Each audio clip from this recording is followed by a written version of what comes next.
The Philadelphia Eagles have a massive game with the New Orleans Saints tomorrow, and it's not one that I would say is must win, but it feels like they need a bounce back performance after the Monday night collapse versus the Falcons.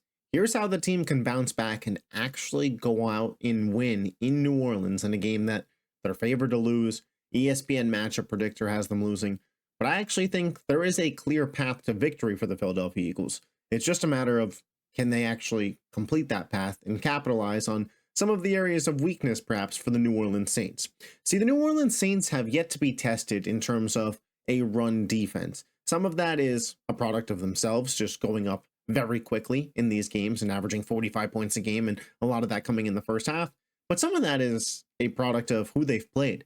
The Carolina Panthers with a backfield of Chuba Hubbard and Miles Sanders, and the Dallas Cowboys with a backfield of Ezekiel Elliott and Rico Dowdle.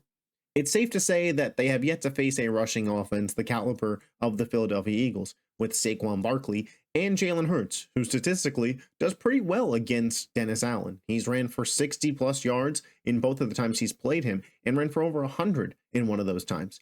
So the Eagles' rush offense looks like it'll be the best that the Saints have faced this year. And I do believe it should be successful. Hell, it was successful on Monday night against the Atlanta Falcons, and I would say their run defenses are at least comparable in terms of the players that each team has. Now, if the Eagles are able to successfully run the ball against the New Orleans Saints, well, that leads into one of the bigger things that I don't think a lot of these teams are able to do against New Orleans, at least not early on in the game. And that is control the football, control the time of possession.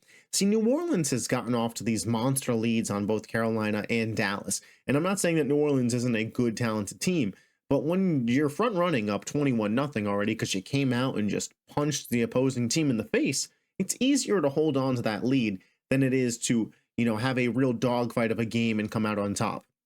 The New Orleans Saints, because of how well they've started games, haven't had to do that yet this year. Whereas the Eagles have been in 2 dogfights now, 1-1 in those, but still, they're used to playing competitive games this season. How will New Orleans react if the Eagles take their first swing and don't automatically drop down? How will New Orleans react if Philly actually comes out swinging first? Saquon Barkley has a good rushing presence. The Eagles have a 7, 8, 9-minute drive to open the game. Maybe a 3 and out for New Orleans, and Philly gets a 2-score lead. How does New Orleans respond to that? See, I'm not saying that the Eagles are a better team than New Orleans. I'm not saying that New Orleans is a bad team. But on paper, coming into the season, Saints fans and Eagles fans probably had this mostly pegged as an Eagles win. The rosters are still the same. Now, the Eagles are without A.J. Brown, and C.J. Gardner-Johnson is trending towards not playing. And those are some big losses, especially against the Saints defense that runs a lot of man-to-man and a lot of blitz. Not having A.J. Brown, a big, physical, speedy, big body wide receiver out there, that sucks. Because if you press Devonta Smith at the line of scrimmage, the one thing that you can have on Smitty is his size. How will he do about getting off of the line of scrimmage quicker? I don't know. Kellen Moore's going to have to scheme some things up, but Jalen Hurts has been much better this year against the blitz.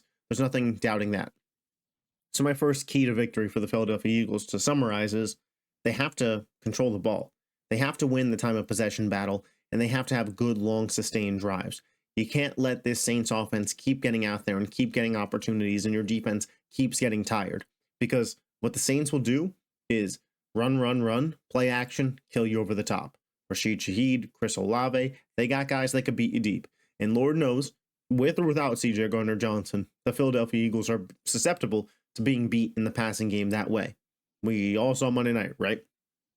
But I believe the second thing that the Eagles definitely need to do, if one, they're going to win this game, but two, if they're going to be a legit Super Bowl contender this season, is they have to finish off these edge rushers and these pressures. The Philadelphia Eagles are top 10 in the league right now in pressures. They have 34 through 2 games. Yet, that's only resulted in 3 sacks for the team. Not good. Zach Bond, the linebacker, has 2 of them. Milton Williams, a nose tackle, has the other one. And Bryce Huff hasn't been as advertised. Josh Sweat hasn't gotten home. Nolan Smith, no breakout yet this year. Jalen Carter hasn't broke through. What's going on here? And, it's not that they're not pressuring the quarterback. They are. But you have to finish off those pressures. And they haven't. And week 1 against Jordan Love, I kind of defended them a little bit because Jordan Love got pressured. It seemed like a decent amount, but he was just willing to throw the ball off his back foot. He's an athletic guy. He was able to scramble. But not being able to get home on 36-year-old Kirk Cousins coming off a torn Achilles is unacceptable. And Derek Carr is closer in athleticism to Kirk Cousins right now than he is Jordan Love. You have to be able to get home. You know the Saints want to take deep shots. And if you give them the time to do it, they're going to succeed on some of them. The Eagles' defensive line cannot afford to give a weakened secondary, a young secondary, a secondary that is still learning the Vic Fangio system, because we know it takes secondaries a minute. Because if one guy's out of place, the whole thing's out of whack. The defensive line has to get home. They have to be the stronger unit, especially early on in the season. But now, with C.J. Gardner-Johnson likely missing, here's the one of two ways I see things going. Avonte Maddox to safety, and Cooper DeJean to the nickel. Or Avonte Maddox to safety, Quinyon Mitchell to the nickel, and Isaiah Rodgers to the outside. Either way, we're looking at a younger secondary out there and a more inexperienced group together. The defensive line has to hold strong there.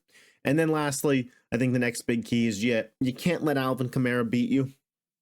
And there's a lot of ways that I think that they could go about doing that. Whether that's actually playing Jordan Davis at the nose tackle, which I don't know why they were kind of weird about doing against Atlanta. He's the big body. He shouldn't be at the 3. He should be at the nose tackle.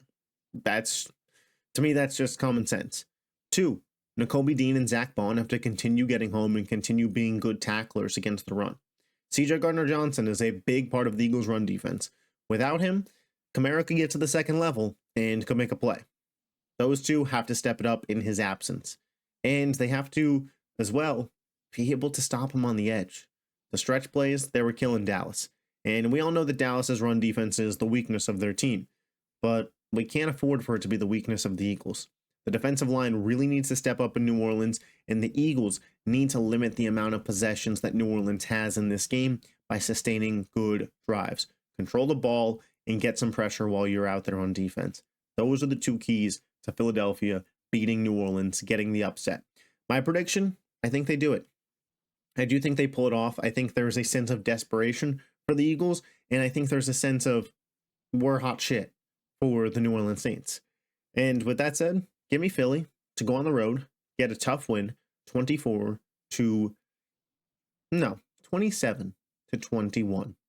Philly gets the win in New Orleans.